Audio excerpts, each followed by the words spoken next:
Europe में कट्टर इस्लाम का सबसे ताज़ा हमला ऑस्ट्रिया ने झेला है, जहां 10 दिन पहले ही एक आतंकवादी ने कई लोगों की हत्या कर दी थी।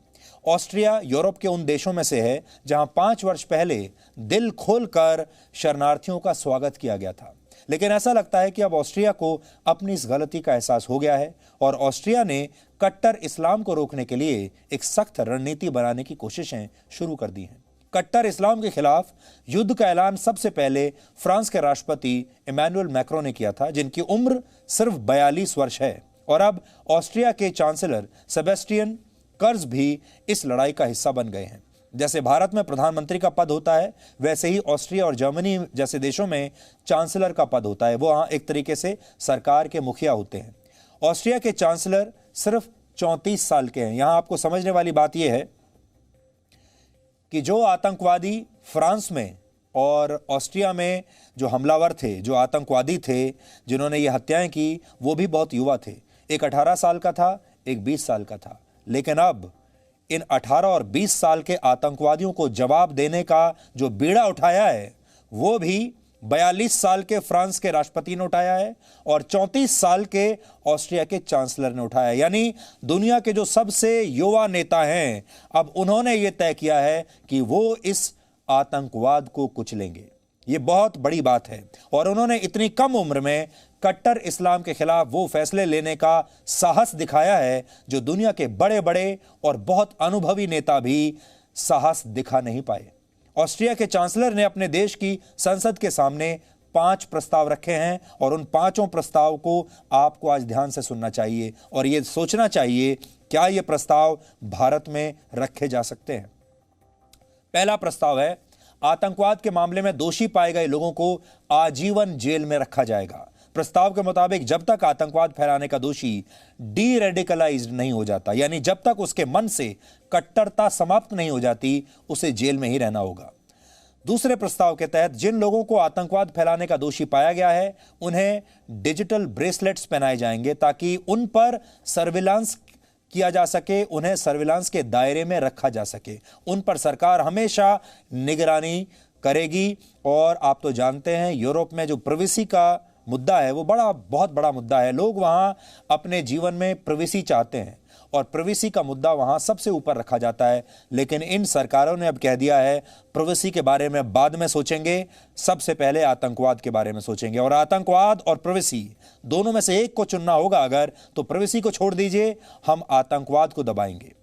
तीसरा प्रस्ताव यह है कि इस्लाम की जो विचारधारा राजनीति से प्रभावित है, यानी पॉलिटिकल इस्लाम, आप तो जानते हैं इस्लाम में अब राजनीति प्रवेश कर चुकी है और जो इस्लाम आप देख रहे हैं चारों तरफ, उस इस्लाम का राजनीति में प्रयोग हो रहा है। चाहे वो इमरान खान कर रहे हों, चाहे टर्की के राष्ट्रपति कर रहे हों, चाहे बाकी किसी इस्लामिक देश में जो सरकारें हैं, नेता हैं, वो सब इस्लाम का प्रयोग राजनीति के लिए कर रहे हैं। इसलिए इसे पॉलिटिकल इस्लाम कहते हैं। तो जहां जहां पॉलिटिकल इस्लाम है, अब पॉलिटिकल इस्लाम पर पूरी तरह से प्रतिबंध लगा दिया जाएगा। इसके साथ ही अगर ऑस्ट्रिया में कोई कट्टर इस्लाम पढ़ाएगा या कट्टर इस्लाम का प्रचार करेगा धर्म के नाम पर, तो उसे अपराधी माना जाएगा। बहुत बड़ी बात है। चौथा प्रस्ताव यह कि ऑस्ट्रिया में मस्जिदों को बंद करने की प्रक्रिया को अब बहुत आसान कर दिया जाएगा। आसानी से मस्जिदों को बंद कर किया जा सकेगा। अभी फिलहाल मस्जिदों को बंद किया जा सकता है, लेकिन इसकी प्रक्रिया बहुत जटिल है। तो जो प्रक्रिया है उसे बिल्कुल आसान कर दिया जाएगा। 5वें प्रस्ताव के मुताबिक जो लोग पहले आतंकवादी गतिविधियों में शामिल रह चुके हैं और जेल से बाहर आ चुके हैं, उन्हें आतंकवादी हमले का अलर्ट मिलते ही फिर से पकड़कर जेल में डाल दिया जाएगा। ये 5 प्रस्ताव हैं, क्रांतिकारी प्रस्ताव हैं। ऑस्ट्रिया फिलहाल 2 लक्ष्य हासिल करना चाहता है। पहला लक्ष्य है उन लोगों को रोकना जिन पर आतंकवादी गतिविधियों में शामिल होने का शक है, और दूसरा ऐसे लोगों को उकसाने वाली विचारधारा को ही समाप्त कर देना। ऑस्ट्रिया बहुत सख्ती के साथ आतंकवाद और कट्टर इस्लाम से निपटने जा रहा है। लेकिन आप सोचिए, अगर भारत में इस तरह के कानून बनाए जाते हैं तो उसका कितने बड़े पैमाने पर विरोध होगा। क्या भारत में ये सब संभव है? भारत में इस समय आतंकवाद के खिलाफ जितने भी कानून मौजूद हैं, विपक्षी पार्टियां उनका समय समय पर विरोध करती रही हैं। विपक्षी पार्टियां क्या आरोप लगाती हैं कि आप इन कानूनों को एक धर्म विशेष के खिलाफ इस्तेमाल कर रहे हैं। विपक्षी पार्टियां इन कानूनों का इस्तेमाल करती हैं तुष्टीकरण के लिए। विपक्षी पार्टियां और नेता इनका इस्तेमाल करते हैं एक खास वर्ग के लोगों को खुश करने के लिए, उनके वोट हासिल करने के लिए। हमारे देश में तुष्टीकरण ने ही इस देश को बर्बाद करके रख दिया, लेकिन ऑस्ट्रिया जैसे देश, फ्रांस जैसे देश इस बात को समझ चुके हैं।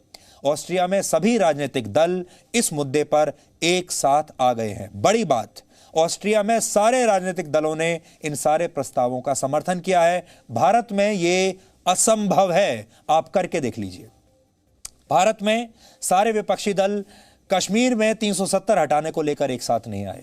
भारत में पाकिस्तान से जो आतंकवाद आ रहा है उसे लेकर सारे विपक्षी दल एक साथ नहीं आए। मुंबई में इतना बड़ा हमला हुआ जब कसाब पकड़ा गया था, उस हमले को लेकर भी भारत में सारे दल एक साथ नहीं आ पाए। चीन ने हमारे बॉर्डर में घुसने की कोशिश की, उसको लेकर हमारे राजनीतिक दल एक साथ नहीं आए। कोई ऐसा मुद्दा आप याद करके देख लीजिए जब हमारे देश के सारे राजनीतिक दल किसी एक मुद्दे पर तो आए होंगे। आपको 70 साल की राजनीति में एक मुद्दा भी नहीं मिलेगा जिस पर सारे दल एक साथ आ गए हों। लेकिन ऑस्ट्रिया के सारे दल एक साथ आ गए और सबने यह तय कर लिया कि हम कट्टरपंथी इस्लाम को अब हमारे देश में पनपने नहीं देंगे। वहां तुष्टीकरण की राजनीति नहीं हुई।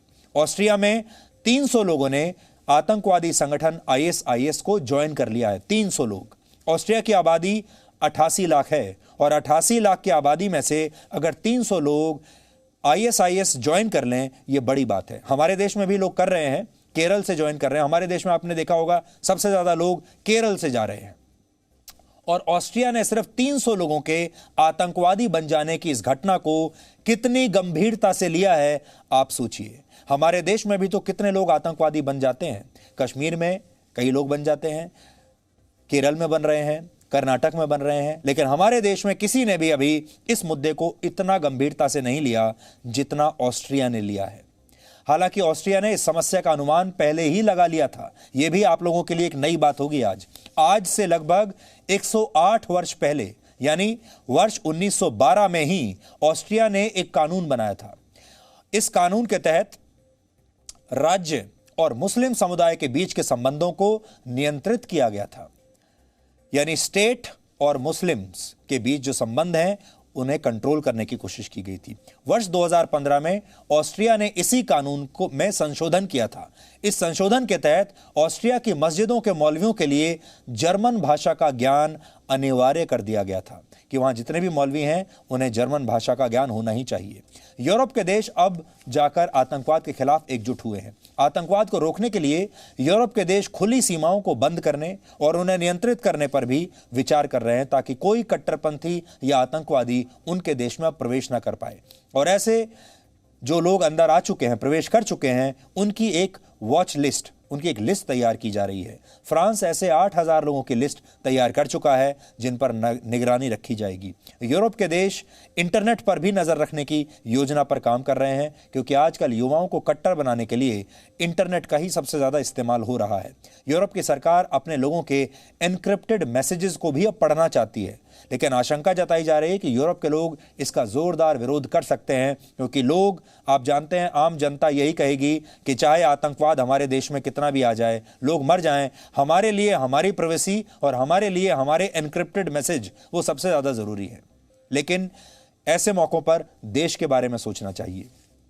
ऑस्ट्रिया और फ्रांस अगले महीने से ही इस संबंध में कानून लाने वाले हैं और अगर ये कानून सफल रहे तो ये पूरी दुनिया के लिए एक टेम्पलेट साबित हो सकते हैं। फिर पूरी दुनिया इस पर काम करेगी।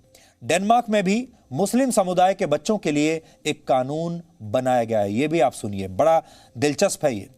डेनमार्क में जो कानून बनाया गया है उसके तहत मुस्लिम परिवारों के बच्चों के लिए हफ्ते में कम से कम 25 घंटे अपने परिवार और अपने माता पिता से दूर रहना अनिवार्य है। हफ्ते में 25 घंटे बच्चे, मुस्लिम परिवारों के बच्चे अपने माता पिता से दूर रहेंगे।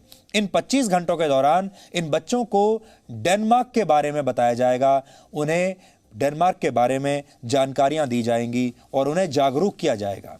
और इन बच्चों को क्रिसमस और ईस्टर जैसे त्योहारों की जानकारी उस समय दी जाती है।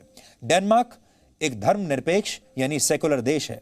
लेकिन वहां की सरकार मुस्लिम बच्चों को डेनमार्क की भाषा के साथ वहां के त्योहारों के बारे में भी बताना चाहती है, दूसरे धर्म के त्योहारों के बारे में भी बताना चाहती है। डेनमार्क की सरकार के मुताबिक ऐसा करके वो इन बच्चों को अपने देश की सेक्युलर संस्कृति के बारे में जागरूक बनाना चाहती है।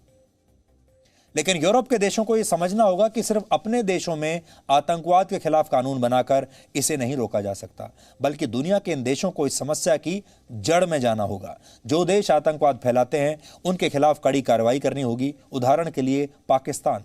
दुनिया को चाहिए कि पाकिस्तान जैसे देशों के साथ संबंध समाप्त कर दिए जाएं, तोड़ लिए जाएं और उन्हें बिल्कुल अलग थलग कर लिया जाए।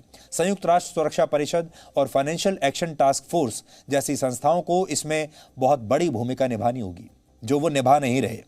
वर्ष 2018 में आतंकवाद की वजह से 33,000 लोग मारे गए थे, लेकिन इस साल 169 देशों के समर्थन के साथ पाकिस्तान को संयुक्त राष्ट्र की मानवाधिकार परिषद में शामिल कर लिया गया है। यानी जो देश आतंकवाद से लोगों के मानवाधिकारों का उल्लंघन करते हैं उन्हें ही इसकी रक्षा करने वाली संस्था का सदस्य बना दिया जाता है। और सोचिए, यूनाइटेड नेशंस जैसी संस्था आंखों पर पट्टी बांधकर यह सब कुछ होने दे रही है लोकतंत्र के नाम पर। इसलिए दुनिया को पाकिस्तान और टर्की जैसे देशों से जवाब मांगना चाहिए। ये जो जेएनयू के जो छात्र आज वहां पर नारेबाजी कर रहे थे और कह रहे थे जवाब दो जवाब दो, इन छात्रों से हम ये कहना चाहते हैं, जवाब मांगना है तो पाकिस्तान से मांगिए, जवाब मांगना है तो टर्की से मांगिए, जो आतंकवाद और कट्टर इस्लाम को अपना राजनीतिक हथियार बना रहे हैं।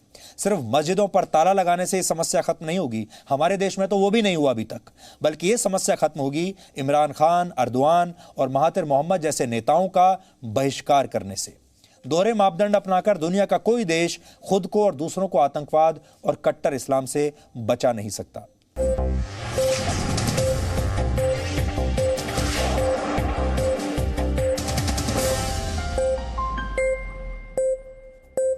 Presenting V News app, available on Google Play and App Store. Download it now.